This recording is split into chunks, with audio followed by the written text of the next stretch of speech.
Dear friends, we gather this morning to remember and to celebrate the life of one who filled our world with her love, her goodness, her extraordinary spirit, and outstanding example. In humility and gratitude, we turn to the wisdom of our tradition for comfort, for guidance, and for understanding. Throughout the centuries, whenever our people felt lost, confused, at odds, adrift, they would turn to the words of Psalms to comfort them and to give them guidance. Especially at times like these, they would say, Esa'inai el heharim, me'ayin yavo ezri. I lift my eyes to the mountains. What is the source of my help? My help comes from Adonai, from God, maker of heaven and of earth. Esa'inai el heharim, me'ayin yavo ezri. Esa'inai el heharim, me'ayin yavo ezri. Ezri mehim Adonai, osei shamayim v'aretz. Ezri mehim Adonai, osei shamayim v'aretz. Esa'inai el heharim, me'ayin yavo ezri.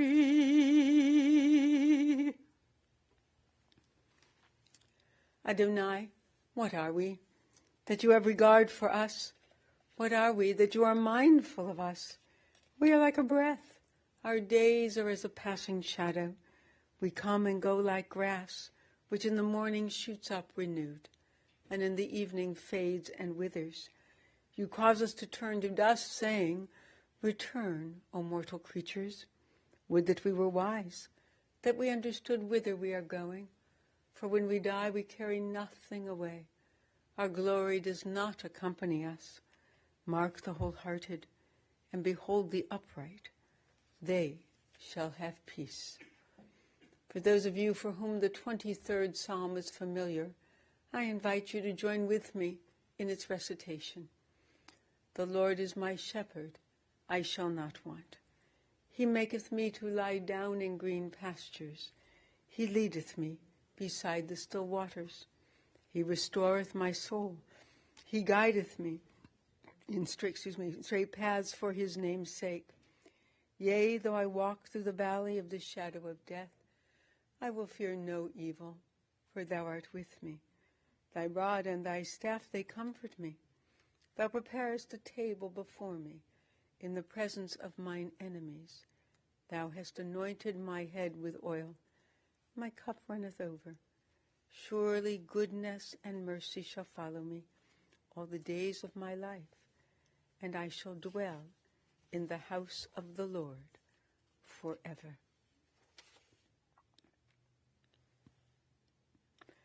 When I die, remember me with a smile and laughter. If thoughts of me provoke no love, only sadness and tears, I ask that I be soon forgotten. Give what's left of me away to children and old ones who wait to die. And if you must cry, cry for your brother or sister who walks in grief beside you. And when you need me, put your arms around anyone and give them what you need to give to me.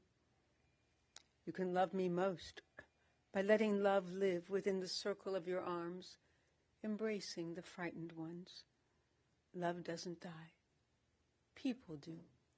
So when all that's left of me is love, give me away.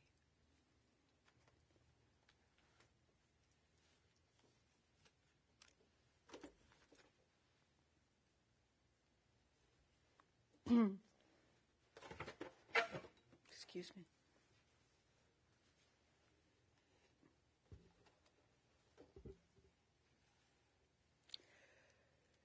My dear Ellen, Stuart, Terry, Brian, Gexa, dear grandchildren, great-grandchildren, dear family, friends, there is a tractate of the Talmud entitled Pirkei Avot, which means the sayings of our ancestors. In this compendium of 2,000-year-old rabbinic wisdom, the rabbis struggle to devise a formula for an ideal person, a person who might fulfill our highest aspirations as human beings created by God. We are taught that the sage Shammai said, "Make study a fixed habit, say little and do much, and greet every person with a cheerful countenance." All of us who knew Mateel knew a woman of great intelligence and erudition, a person who was active and engaged, always on behalf of others, never for herself, and she was incapable of being anything other than supremely warm, gracious, attentive, and always friendly, with a beautiful smile of greeting for every person with whom she interacted. As her children and grandchildren, nieces and nephews all attest, she was a role model, a person of loving kindness and generosity, a devoted, supportive, encouraging presence in her loved ones' lives, a person of moral rectitude without preaching or posturing, who knew who she was and was comfortable being who she was, a person for whom reading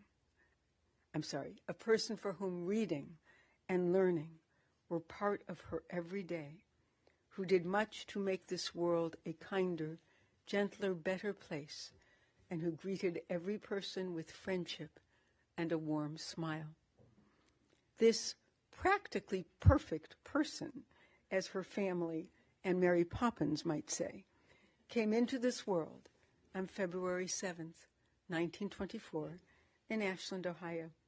Mateel was the firstborn child of Beatrice and Jacob Price, who subsequently welcomed Harvey, who tragically died at the age of 4 of a congenital birth defect, and then Janet. Mateel and Janet were not only close as sisters for their entire lives, they were the best of friends. Mateel and Janet grew up in Fostoria, Ohio, where Jacob Price had one of a few Price stores, as each of his brothers branched out from Ashland and opened a Price store in whatever community the brother chose to live. Life could be colorful in Fostoria, as John Dillinger robbed the bank there, causing some excitement across the street, as Jacob ordered everyone in the store to get down on the floor in case of stray bullets. Jewish life was also a challenge, as there was no synagogue in Fostoria. Jewish families from other small towns in western Ohio would gather in Freeport, where rabbinic students from the Hebrew Union College in Cincinnati would come to facilitate life cycle events, holiday observance, and worship services. Make study a fixed habit. Mateel excelled in school. She was valedictorian of Astoria High School and further distinguished herself by winning an essay contest, which brought with it a trip to Washington, D.C. While there, she visited the Federal Bureau of Investigation, where she always remembered being fingerprinted. She attended the Ohio State University, where, remarkably, in the 1940s, she majored in and graduated with a degree in business administration. She also was a member and served as president of the Sigma Delta Tau sorority, which her sister Janet also joined a few years later. She came to Cleveland after graduating and went to work at Sears in the big company location on Carnegie. Terry remembers his dad proudly pointing out where his mother had worked, which is somewhat curious, given that he made her stop working because in his estimation, she was making too little to warrant the effort. Many years later, Mateel went back to work at a beautiful stationery and custom invitation shop, Affairs for Debonaires. With her highly refined taste and sensibilities and her meticulous attention to detail, Mateel was perfect for her work. In fact, if I am not mistaken, and Phyllis Burles, you can correct me, she was involved in our sisterhood's offering of similar services for custom-made personalized invitation, announcements, and a stationery. Is that right? And I think Janet might have done it as well. Yeah. This was some years ago. She was certainly involved in all facets of our sisterhood's work and activities. She served as president and initiated the creation of lap blankets for residents of senior living facilities, particularly at the Montefiore home. Last fall, the co-president of our Women of Fairmont Temple, Iris Green, visited Mateel in order to bring her a lap blanket created by the women, especially for her. Just this week, she was acknowledged both as a past president and as the initiator of the Lap Blanket Project, and for her long, devoted service to our Women of Fairmont Temple sisterhood. Her study led to action. Mateel understood at a visceral level that our learning and study is really a prelude to doing, that Jews are ultimately defined by the kind of people we are, as evidenced not by the things we say, but by the things we do and the ways in which we behave, of which she was a stellar example. Everyone who knew her or met her would affirm she was outstanding. She was refined, elegant, the epitome of graciousness, and an even old-worldly elegance. She was patient, tolerant, and understanding, but she wasn't a pushover. She always made her point, but in constructive ways, so that whomever was on the receiving end of her disapproval learned something. Terry was a case in point.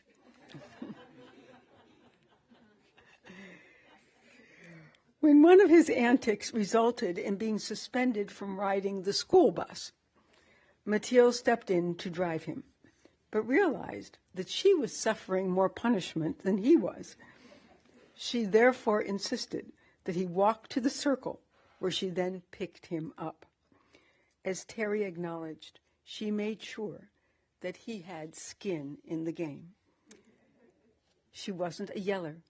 She quietly, evenly expressed herself, and her children keenly felt her disappointment, which made them want to do better the next time. Say little and do much. It wasn't so much that she said little, but when she spoke, it was worth listening to her. She didn't engage in idle gossip. Like the woman of valor of our tradition, the law of kindness was on her lips. She made her points and pressed her point of view when warranted, but always with sensitivity and concern for others, their growth, their understanding, their well-being. It was her example that was most powerful. She lived what she taught, and she lived what she said. She always saw the good in people. One of her mantras was, if you can't say something nice about another person, don't say anything.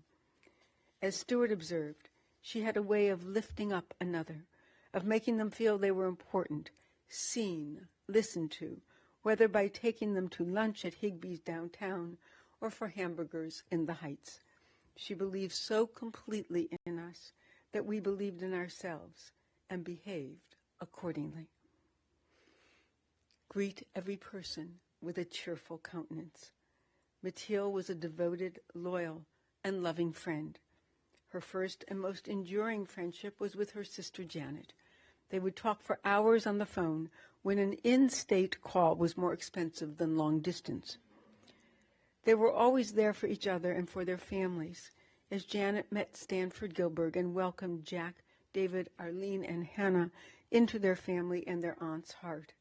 Mateel was delighted when Amy, Gail, Buddy, and David joined the family, and they were all blessed with the arrival of Roe and Miriam, and now their families, Yishai, Gabe, Bree, who was just married, and Nigel. At the time of Hannah's bat mitzvah, Mateel went up to the Bima for Aliyah with Janet, and Janet came to Cleveland from New Jersey, where she was living with Arlene and Buddy for Mateel's 95th birthday. When she arrived, as a total surprise to Mateel, Brian exclaimed, "You're not going to believe what Amazon just delivered." Mateel had various groups of wonderful friends. She had her Maj group that met on Tuesdays, and that filled her with some sadness as the years went by and it became harder and harder to gather a game due to illness, death, or moving away.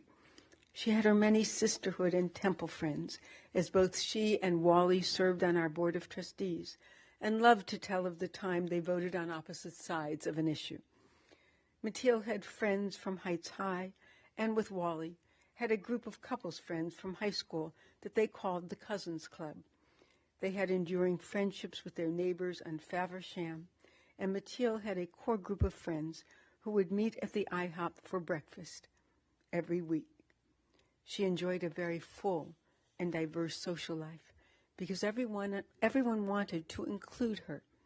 She greeted every person with her beautiful smile, her caring, compassionate presence, her listening ear, and her listening heart.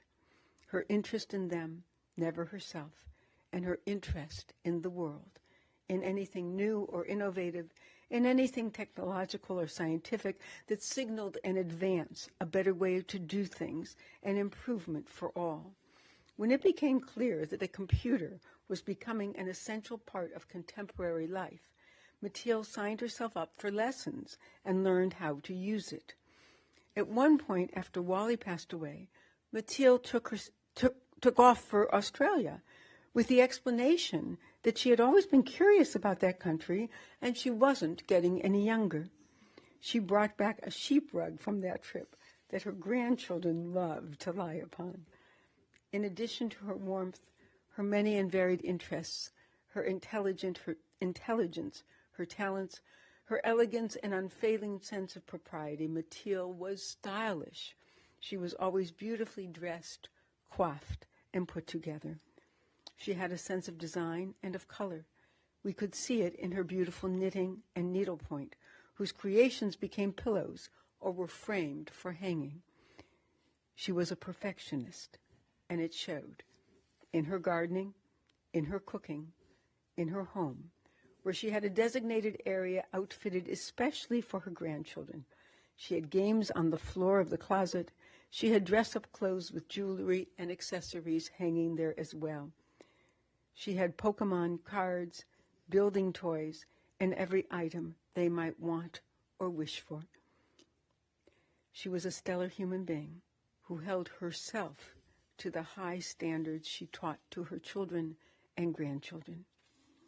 Grandson Will has written, "Lizzie and I have for years referred to Grandma as the OG, an homage to her matriarchal status in our family. We cannot reflect on our relationship with Grandma without reflecting on our lives. I made my first friends at Grandma's house, as every holiday was marked with a huge event and the always eventful kids' table. As we grew, the events grew with us. Friends, boyfriends, girlfriends, and eventually spouses and children all were welcomed with open arms by the gracious and generous woman I am proud to call my grandma. She played an active role in the development of her children. She saw them all complete their education, develop careers, and start families. She did not stop there. She was an active and loving grandmother who could keep up with her grandchildren like no other. In her home, the line between family and friend became blurred, and lifelong bonds were formed. Traditions were carried on and passed down to the next generation. She continued to play an active role in all of our lives, regardless of how far away we lived. Through phone calls, Skype, and Zoom, we were able to maintain a strong relationship with Grandma, and she was able to continue to guide us as we became adults. Grandma became a loving great-grandma. She was able to pass her love on to 5 great-grandchildren, and her lessons and wisdom will be passed on to them and others to come in the future. We gather here today to cherish Grandma's memory. We must appreciate that this strong and loving family is a testament to all the love and kindness that Grandma possessed. We are a family formed by her compassion and commitment to family, and will continue to be for generations to come. As a child of the Depression, she remembered her father telling her and Janet to each give up one of their 2 winter coats to the children of a very poor family that came through Fostoria. When her children were in school, Mateel was always reaching out to friends and family who were experiencing hardship of any kind, such as loss or illness. She would call, visit, take food over, and be a lifeline of support and encouragement. She did that for each of her children as well. Ellen, Stuart, Terry, and Brian all know that she was in their corner when they had successes and when they had disappointments, when they were beautifully behaved and when they needed guidance. She taught them to always behave outside in the world because they were a reflection of their home and family. As kids, they could pester her nonstop for something they wanted. She would often give in, but on her terms. She took them to a Led Zeppelin concert and Brian to a Grand Funk Railroad concert. But they had to wear suits and ties.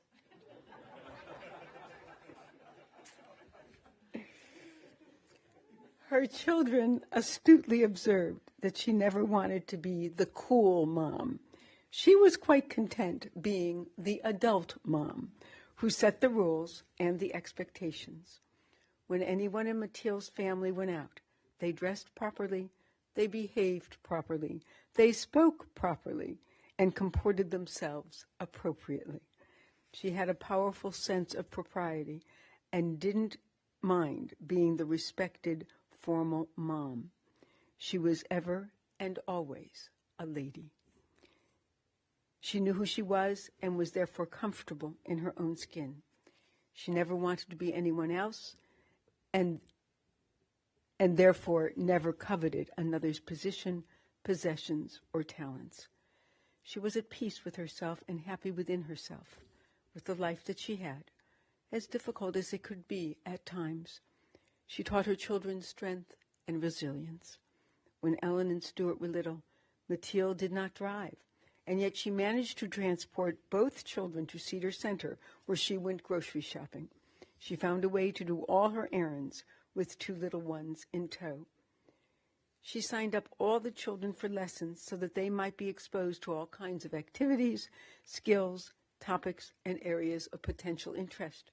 She took Ellen and Stuart to music theory classes so that they could learn to read music as she had done when she studied piano as a child. She signed them up for art classes at the Art Museum. She took her children to the Natural History Museum, to productions at Playhouse Square, to the Key concerts at Severance Hall. And she served as den mother for Stuart's Cub Scout troop. She never missed a birthday, an anniversary, a Jewish holiday, or any special day for her family, and always made sure there was an appropriate celebration in honor of the occasion. Her family loved her cooking, her brisket, her matzo ball soup that she patiently, lovingly, and with some humor taught to Gexa, her split pea and mushroom barley soup. She always had a craft or creative project for them when they were growing up, including coloring eggs. She was creative, inventive, resourceful, and absolutely devoted to her children, her grandchildren, her sister and her family, her friends, and perhaps most of all, the love of her life. It almost didn't happen. A group of high school buddies were going out, and Uncle Al had given him a phone number to call. He delayed and delayed until friend Leo Rosenbluth called her up and embarrassingly said he was calling on behalf of another, one Walter Kretch. For some reason, Mateel accepted the surrogate invitation, and when Wally went to pick her up, he took one look at her and said to himself, "This is the kind of woman with whom I could spend the rest of my life." And he did. 6 weeks later, they were engaged. On May 9th, 1948, they were married. For a tragically brief 31 years, they walked hand in hand with strength, purpose, laughter, and devotion, with confidence, courage, loving kindness, and compassion, because of their love for and belief in each other. Out of that love, they created the crowning glory of their lives, their beautiful family, as Ellen, Stuart, Terry, and Brian arrived to create their family circle. As Mateel acknowledged, Dad died too early. But even with that sadness and subsequent challenges faced by her children, as Hannah battled cancer, as Bob and then Matthew passed away, Mateel maintained, "I had a good life." She suffered when her children suffered, and thought that she might have done something wrong to cause God to punish her with her children's distress. But God did not punish her. God gave her the strength, the will, the caring and compassion to support her children through every difficulty and at every celebration.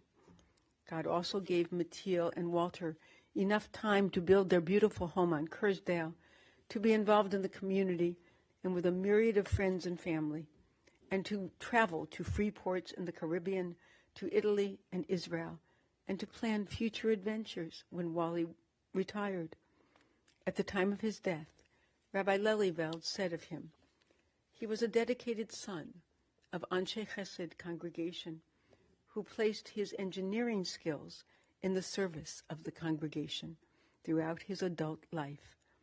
His integrity and his conscientiousness won him the respect of his fellows, both in Fairmont Temple and the community. He was a quiet man with simple tastes, a devoted son, husband, and father who loved the outdoors and relished the peace of his country retreat."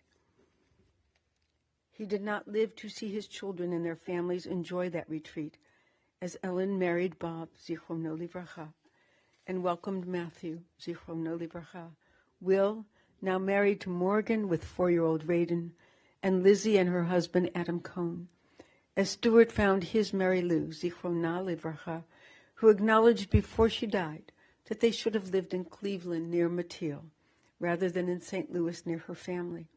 She loved her mother-in-law as a daughter, which is how Mateel regarded her and all of her children's spouses.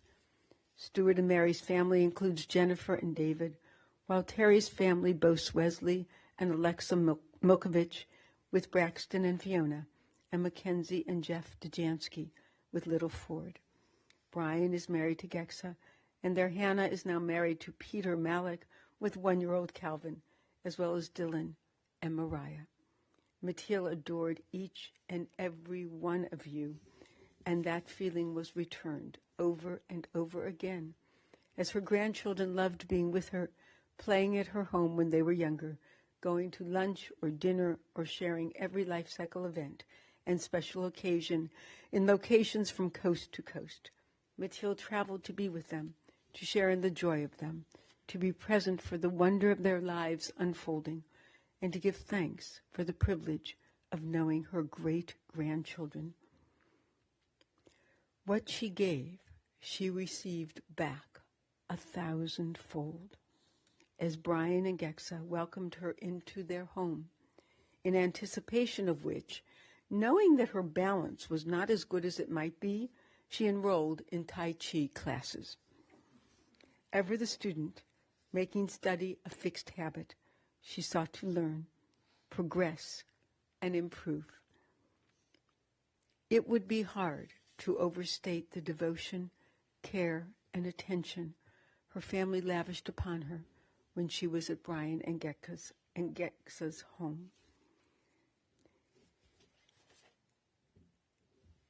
It was almost a replay of the way she and Janet had cared for their mother, Beatrice, a generation earlier.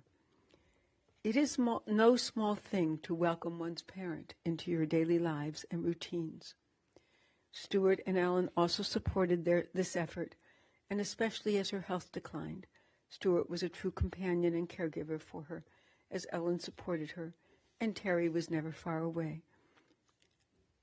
All of you, with infinite tenderness, compassion, and love, escorted her to the very portals of the hereafter. Make study a fixed habit. Say little and do much, and greet every person with a cheerful countenance. She was a stellar human being, regal in her bearing and in her behavior, a perfectionist in every way. She filled our lives with goodness, righteousness, and love. Zichrona livracha, may the memory of this practically perfect person be for blessing and forever bring smiles of cheerful countenance to our faces. And let us say, Amen.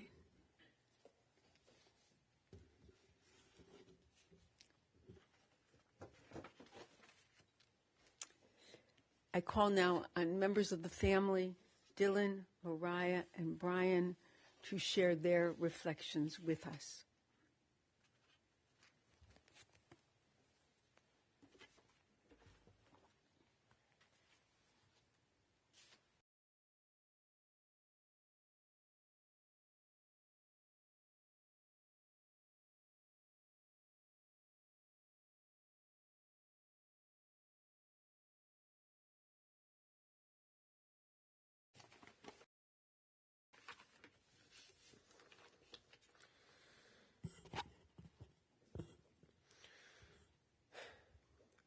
Thanks for everyone showing up and honoring my grandma, our grandma. Our grandma was one of a kind grandma. She took interest in your interests before her own. She made you feel special with that special smile that she had every day. When I was in elementary school, they had a little event where kids can buy presents for whoever, for the holidays. My parents gave me $20 to spend on gifts for the family. I bought Grandma an oven mitt, and she loved it. She cooked a lot for the family, for family events like Passover and Rosh Hashanah. Oh, thank you. She cooked for a lot of family events, such as Passover, Rosh Hashanah, which is why I thought it was a great idea to buy a oven mitt for her.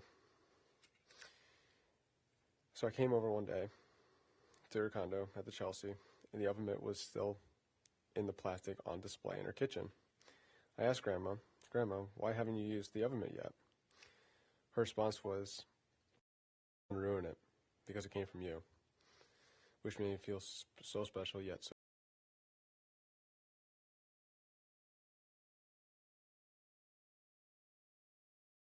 The other grandkids as well. She took me to lunch, and we spent the day together several times.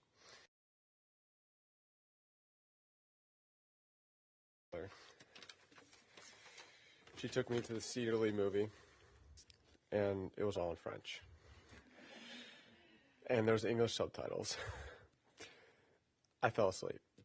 I don't know how she still enjoyed my company, but she did. I felt terrible as I slept through that movie, but she still enjoyed my company and gave me that, wonderful smile, as always. She always took joy in seeing her family, whether it was holding holiday events at her condo or coming to my parents' house to see everyone she loved. And everyone was always so joyful. And it was just a very happy experience. She was always happy for everyone's accomplishments within their lives, whether it was Hannah starting a family, me getting a master's, or Mariah doing great in Boston. She was proud of everyone here, and she wanted us to be happy in life and cherish our family. She was in our corner every step of the way, and still is. While she was living with my parents and myself, she was able to fill her day with several activities. So she's going to the beauty shop, visiting friends, going to temple events, and going to the bank, and Lester Holt was always on at 6 p.m., and it didn't matter what day. Lester was always on at 6 p.m. She always had having dinner and doing her research towards the end of the night as well, but she always had phone time with Aunt Janet. Like me and everyone here, she would start by introducing herself, saying, "Hello, it's Grandma." And if she were to call once more, with that iconic introduction, I would say, "Grandma, thank you for being the grandma that you were. I love you. I will always cherish our memories and our time spent together. I know you're looking over us now, and please rest easy. Thank you."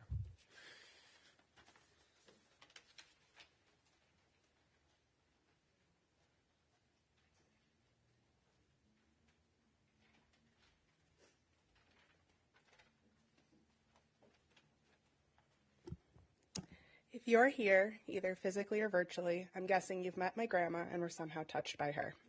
So I don't need to tell you about her warm personality that invited you to share your life without judgment, one that allowed you to open up and be your truest self without the fear of disappointment and know that you're accepted and loved just the way you are. I don't need to tell you how witty my grandma was, whether or not she intended to be. So many days I would chat with her, "So, Grandma, what are you up to today, robbing a bank?" To which she would reply, "No, I think that's on the calendar for tomorrow." I don't need to tell you how much she loved her family. 4 kids, 10 grandkids, and 5 great-grandchildren who she all knew and cherished. Any of the grandkids can tell you about the one-on-one dates she would take us on and how those are very likely our fondest childhood memories. I know they were mine. There was one I remember. She was driving me home afterwards, and I said, "Grandma, this is the second best day of my life." Naturally, she replied, "What's the first?" Obviously, my 6-year-old self said back to her, "My birthday."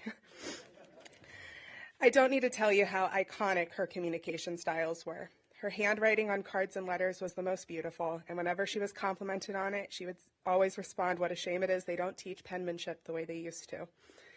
Every time she would call, I would answer, "Hi, Grandma," to which she would respond, "Hi, Mariah, it's Grandma." She never really grasped the concept of caller ID, but that's okay. Every conversation would end the same way, too. "All right, take care. Okay, I love you. Okay, bye-bye." Because as with most Jewish goodbyes, it would take a little bit to actually get to the goodbye part. I don't need to tell you how much she was always one to speak her mind. I've always admired how passionate she was about voting, which I guess makes sense considering women only received the right to vote about 4 years before she was born. She knew when to pick and choose her battles, and when it was important to make her opinions known. Like the countless amounts of times I would come downstairs dressed ready to go out somewhere, and she would point at my ripped jeans and say, "Mariah, there's holes in your pants." My grandma gave me so much more than the second best day of my life, or the 3rd, 4th, 5th. I was incredibly lucky to learn from her the past 27 years I've had her. Life is short, and I think her life is a testament to that. This world had her for 98 years, and it somehow still wasn't enough. She was gentle, caring, and just beyond wonderful to be around. Okay. If you're here, either physically or virtually, I'm guessing you've met my grandma and were somehow touched by her. And I definitely don't need to tell you how much she will be missed. All right, take care. Okay, I love you. Okay, bye-bye.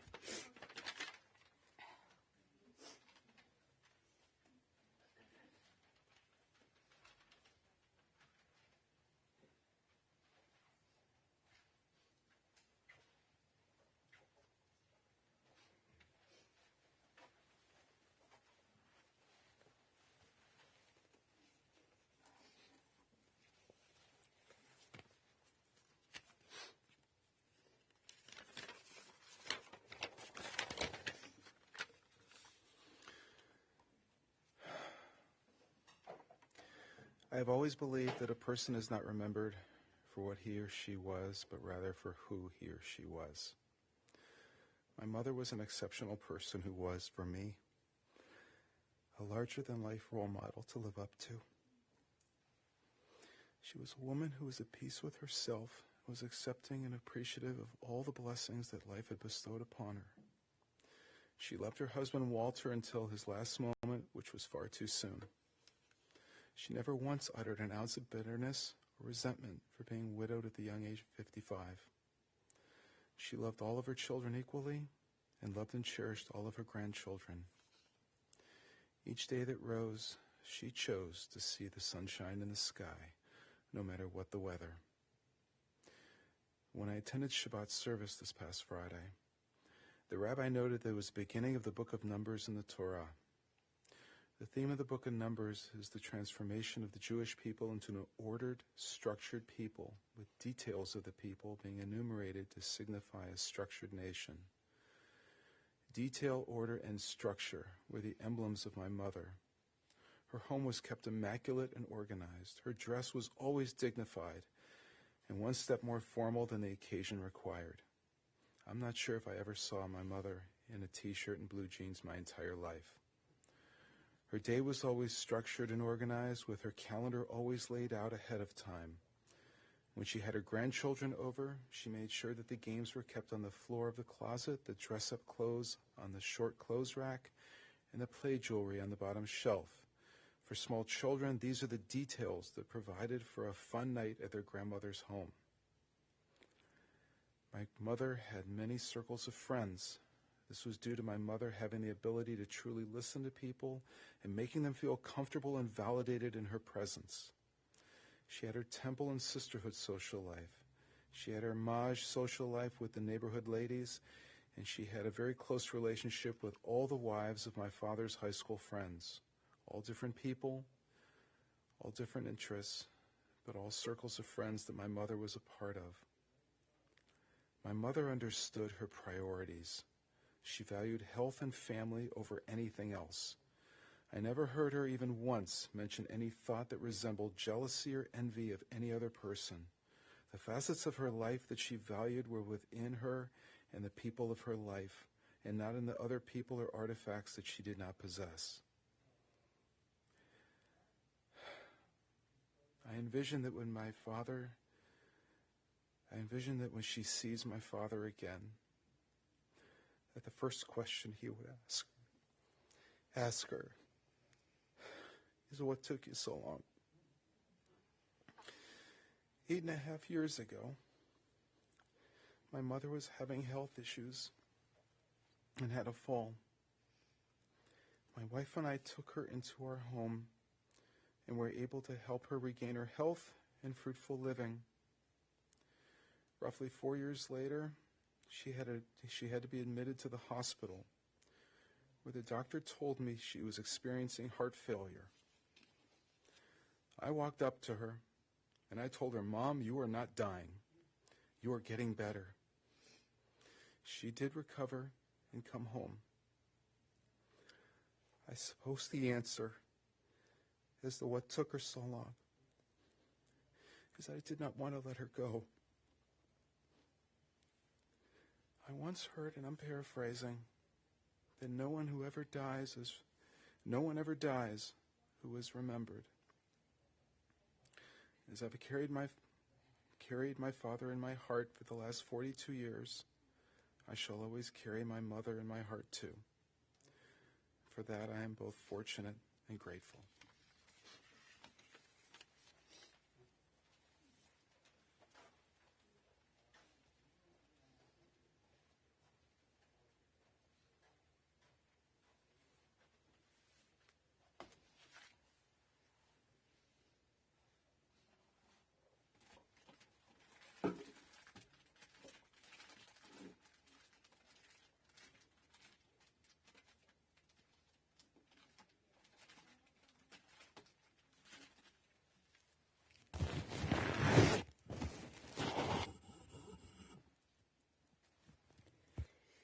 Thank you for those beautiful, stirring, evocative tributes to your mom and your grandmother.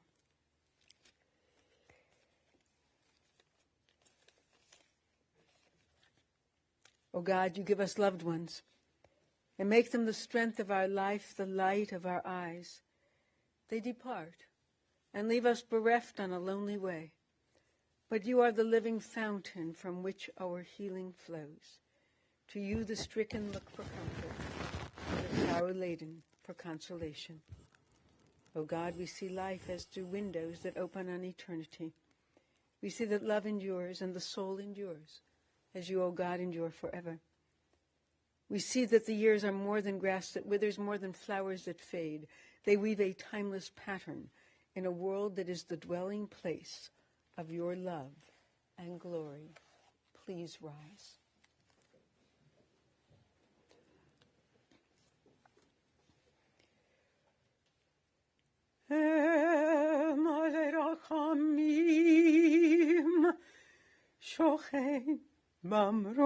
Mamromim Amertzei menucha nechona tachat kanfei hashchina im kedoshim utehorim kizorakia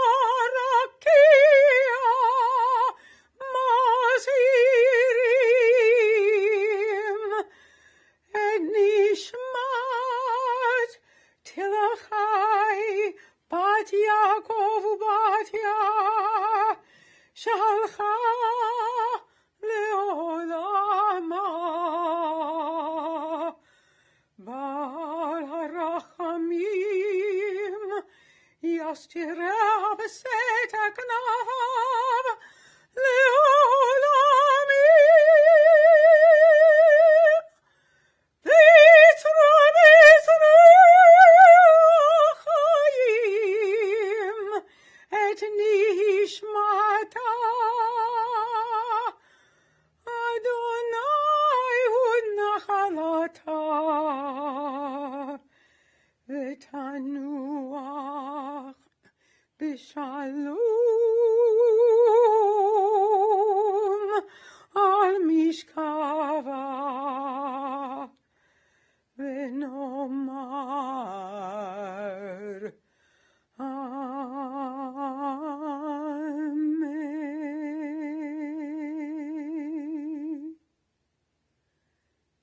Compassionate God, eternal Spirit of the universe, grant perfect rest in your sheltering presence to Mateel P. Kretch, who has entered eternity. O God of mercy, let her find refuge in your eternal presence, and let her soul be bound up in the bond of everlasting life. God is her inheritance. May she rest in peace. And let us say, Amen.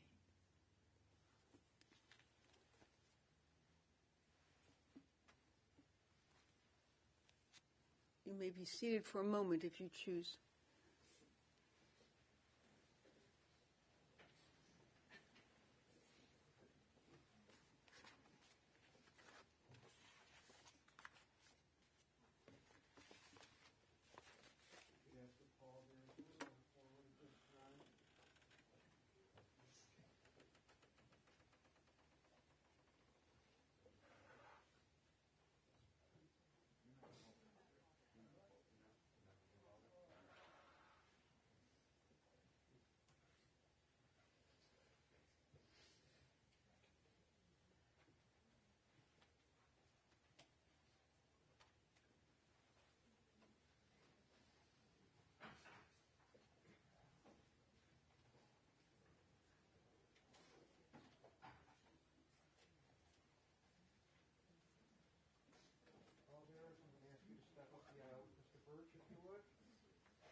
everyone to rise, please, and remain in place.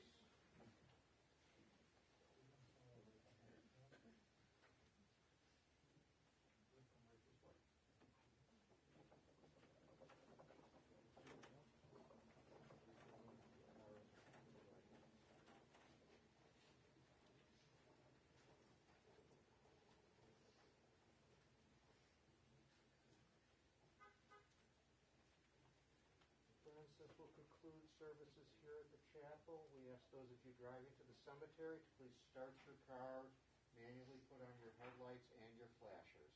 May exit towards